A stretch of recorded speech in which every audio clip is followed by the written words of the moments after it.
আসসালামু আলাইকুম। আপনাদের সবাইকে হাফ মিনিট রেসিপির পক্ষ থেকে শুভেচ্ছা অভিনন্দন। বাবলুর ছাদ বাগান প্রায় 2-2.5 মাস বাবলু রেসিডেন্সে আসেনি, যার কারণে প্রচুর পরিমাণে গাছের গোড়ায় আগাছা জমেছে। আর তেলকুচি পাতা হয়েছে। এগুলো নাকি শরীরের জন্য খুবই উপকারী শাক। আমি কিছু হারভেস্ট করে রেখেছি। আমার বাবলু সোনা লতা টেনে ফেলে দিয়েছিল, সেখান থেকে আমি কিছু পাতা সংগ্রহ করেছি। আমি আগামী দিন রান্না করব। আমি ছোটোবেলায় দেখেছি আমার বাবা খেত, আর কেউ খেত না। মা অনেক কষ্টে রান্না করে দিত, কিন্তু বাবা এত বুঝতো যে ওই শাকটা পুষ্টিকর, ভিটামিন আছে, কিন্তু মা শুনতো না, মা খেত না। তো বাবার জন্য মা আলাদা রান্না করে দিত।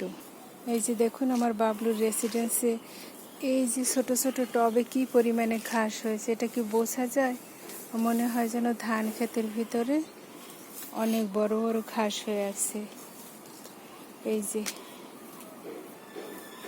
কয়েকদিনের মধ্যে এই অবস্থা। এই দেখুন ছোট ছোট টবে ছোট ছোট সয়াবিন তেলের বোতলে লাগিয়েছে, কি পরিমাণে আগাছা জমেছে। এই জন্যই যে আগাছা ছোট থাকতেই উপরে ফেলা উচিত। দেখুন একদম গাছগুলি মরে গেছে। এখানে অনেক বড় বড় নিম পাতা ছিল। এই যে দেখুন একটা বাটারফ্লাই যায়ও না। এই যে বললাম না, বাবলু সোনার রেসিডেন্সে অনেক ধরনের পাখি আসে, অনেক ধরনের বাটারফ্লাই আসে, ভীষণ ভালো লাগে। ওই যে দেখুন আমি একদম কাছাকাছি নাড়া দিয়ে উড়ে যাচ্ছে হেলিকপ্টারের মতো। তা আমি কিছু তেলাকুচো পাতা এই সংগ্রহ করেছি। আগামী দিন আমি রান্না করব রাইস কুকারে, কারণ আমরা দুজন একদম বিদেশিদের মতো আম্মুর ছোটো রাইস কুকারে রান্না করে খাচ্ছি। আর আমার বাবলুর ছাদ বাগানের সব কিছু ফলমূল আজকে হারভেস্ট করা হয়েছে। ওই যে দেখুন একটা পাখির বাসা, ওই যে আমি একটু জুম করে দেখাই। ওই যে পাখির বাসা আছে, অনেক ধরনের পাখির বাসা আছে, এই জন্য ভালো লাগে। আর সব সময় পাখির কিচিরমিচির শব্দ শুনতে পাই। এই যে আর কি অল্প কিছু আম রেখে দিয়েছে আমার বাবলু সোনার, অনেক কষ্ট হয়, আর গুলি হারভেস্ট করা হয়েছে। আম্মুর প্রিয় এই ছাদ বাগানে সবচেয়ে আম্মুর প্রিয় গাছ হচ্ছে চেরি। এই চেরি গাছে কি সুন্দর ফুল আসছে। আমরা আসার পর আমি ফুল দেখি না, কিন্তু আমার বাবলু সোনাকে দেখে প্রচুর পরিমাণে মনে হচ্ছে গাছে খুশি হয়েছে, আর প্রচুর পরিমাণে ফুল আসছে। খুব ভালো লেগেছে। আর এতটা ঝড় বন্যা হয়েছিল, দেখুন ইট থেকে একদম পাশে বসে আছে গাছটা। এত বেশি ঝড় বৃষ্টি হয়েছিল, আর আরও অনেক ক্ষয়ক্ষতি হয়েছে, আমি দেখাচ্ছি। ওই যে শখের বকুল গাছ, সে বকুল গাছের একটা বড় ডাল ছিল, কি সুন্দর ফুল এসেছে, সেগুলো একদম ভেঙে গেছে। খুবই খারাপ লাগে, সেটা কেটে ফেলা হয়েছে। ওই যে কি সুন্দর থোকায় থোকায় ফুল এসেছে। আমি বকুল ফুলের প্রায় মালা তৈরি করি। আর এটা হচ্ছে আম্মুর প্রিয় ফুল বেলি। বাবা মার দুজনেরই প্রিয় ফুল বেলি।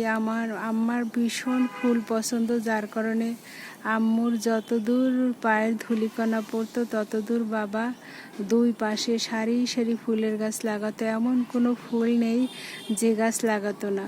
আর কচু গাছও লাগাতো, প্রিন্টের কি সুন্দর কচু গাছ লাগাতো। আম্মুর পছন্দ, যার কারণে ফুল বাবা যে কোনো ধরনের ফুল যেখানে দেখতো কিনে নিয়ে আসতো, এনে আমার আম্মুর আম্মু যেদিকে যেদিকে যেত তার আশেপাশে পুকুর ঘাটে সবখানেই আমার আব্বা ফুল গাছ লাগাতো। আমার ভীষণ পছন্দ করতো। আর আমার বাবলু সোনা হয়েছে বাবার উত্তরসূরি, কারণ আমার বাবলু আম্মুর জন্য বিভিন্ন জায়গায় ফুল লাগিয়ে রাখে, ছাদে, তারপরে বাহিরে। আর বর্তমানে সে আম্মুর বাড়িতেও বারান্দা বাগান করতেছে। তো তার ভীষণ পছন্দ, পেশার নেশা হচ্ছে ছাদ বাগান করা। আল্লাহ রহমতে বেলি গাছ এখনও বেঁচে আছে, খুব স্মেল পাচ্ছি। অন্যান্যগুলো এই যে ফুটে একদম নষ্ট হয়ে গেছে, আবার কিছু আছে। এই যে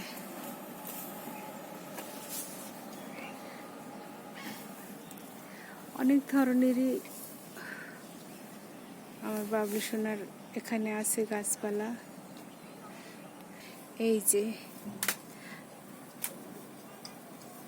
যে সময় ফুলের বাগান ছিল না, তখন ফুল কিনে খোকায় পড়তাম, আর এখন ফুলের বাগান আছে, ফুলের ধারের কাছেও যাই না।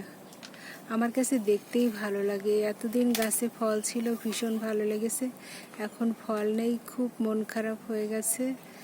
ঘরে পারলে তো আত্মীয় স্বজন আর খাওয়া হয়ে যায়, কিন্তু গাছে থাকতে ভীষণ ভালো লাগে।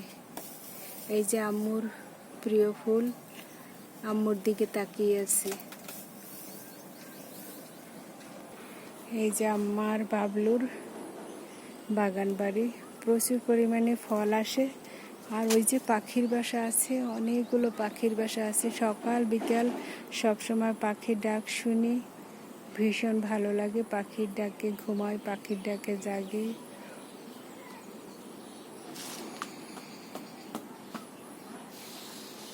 আর এই যে বর্ষা আসছে, সবাই দু একটা গাছ লাগাবেন, দেখবেন ভালো লাগবে। সবাই ভালো থাকবেন, সুস্থ থাকবেন, আল্লাহ হাফেজ।